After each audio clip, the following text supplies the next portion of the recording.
बोलिए विष्णु भगवान लक्ष्मी माता की जय। मैं आप सभी को ये बताना चाहती हूँ कि हमारे 2 चैनल और भी हैं, मधुर भजन और आरती के लिए मन रखियो और डेली जनरल नॉलेज के क्वेश्चंस के लिए लर्निंग बाय डूइंग। इन दोनों के लिंक डिस्क्रिप्शन बॉक्स में दे दिए हैं, एक बार आप जाकर देखिएगा जरूर। आज मैं फाल्गुन कृष्ण पक्ष की एकादशी विजया एकादशी व्रत कथा सुनाती हूँ। अगर आपको अच्छी लगी तो लाइक शेयर सब्सक्राइब जरूर कीजिएगा। धर्मराज युधिष्ठिर बोले, हे जनार्दन, फाल्गुन मास की कृष्ण पक्ष की एकादशी का क्या नाम है तथा उसकी विधि क्या है? श्री भगवान बोले, हे राजन, फाल्गुन मास की कृष्ण पक्ष की एकादशी का नाम विजया एकादशी है। इसके व्रत के प्रभाव से मनुष्य को विजय प्राप्त होती है। यह सब व्रतों से उत्तम व्रत है। इस विजय एकादशी के महात्म्य के श्रवण व पठन से समस्त पाप नाश को प्राप्त हो जाते हैं। एक समय देवर्षि नारद जी ने जगत पिता ब्रह्मा जी से कहा, महाराज आप मुझसे फाल्गुन मास के कृष्ण पक्ष की विजया एकादशी का विधान कहिए। ब्रह्मा जी कहने लगे, हे नारद, विजया एकादशी का व्रत पुराने तथा नए पापों का नाश करने वाला है। इस विजया एकादशी की विधि मैंने आज तक किसी से भी नहीं कही।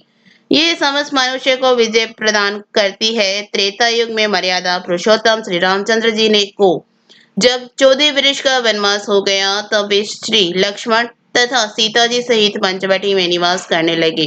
वहां पर दुष्ट राक्षस ने सीता जी का हरण किया। जब इस समाचार से श्री रामचंद्र जी का लक्ष्मण अत्यंत व्याकुल हुए और सीता जी की खोज में चल दिए। घूमते घूमते जब वे मरणासन जटायु के पास पहुंचे तो जटायु उन्हें सीता जी का वृतांत सुनाकर स्वर्गलोक चला गया।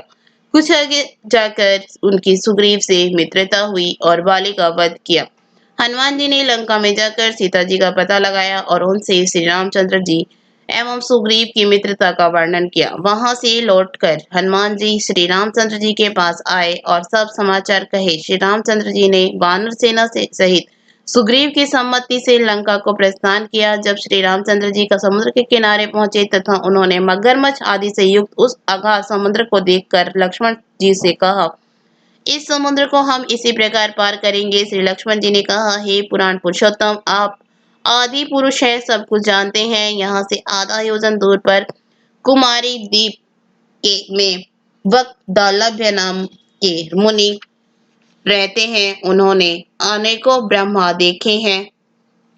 आप उनके पास जाकर इसका उपाय पूछिए। लक्ष्मण जी के इस प्रकार के वचन सुनकर श्री रामचंद्र जी वक्तालभ्य ऋषि के पास गए और उनको प्रणाम करके बैठ गए। मुनि ने भी उनको मनुष्य रूप धारण किए हुए पुराण पुरुषोत्तम समझकर उनसे पूछा, हे राम, आपका आना कैसे हुआ?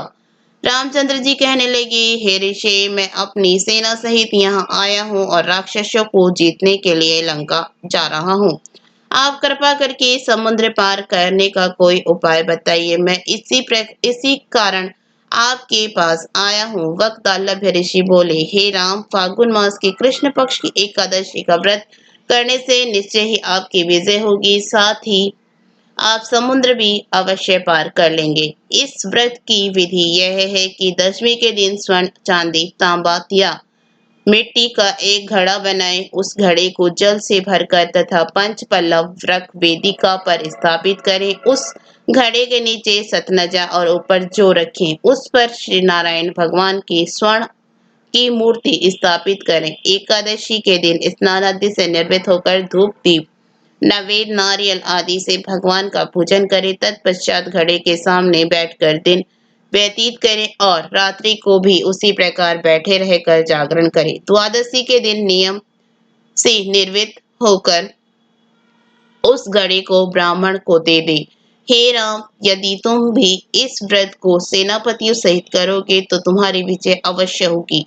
श्री रामचंद्र जी ने ऋषि के कथानुसार इस व्रत को किया और इसके प्रभाव से दैत्यों पर विजय पाई। अतः हे राजन, जो मनुष्य विधि पूर्वक इस व्रत को करेगा, दोनों लोकों में उसकी अवश्य विजय होगी। श्री ब्रह्मा जी ने नारद जी से कहा था, हे पुत्र, जो कोई इस व्रत के महात्म्य को पढ़ता या सुनता है, उसे वाजपेय यज्ञ का फल मिलता है।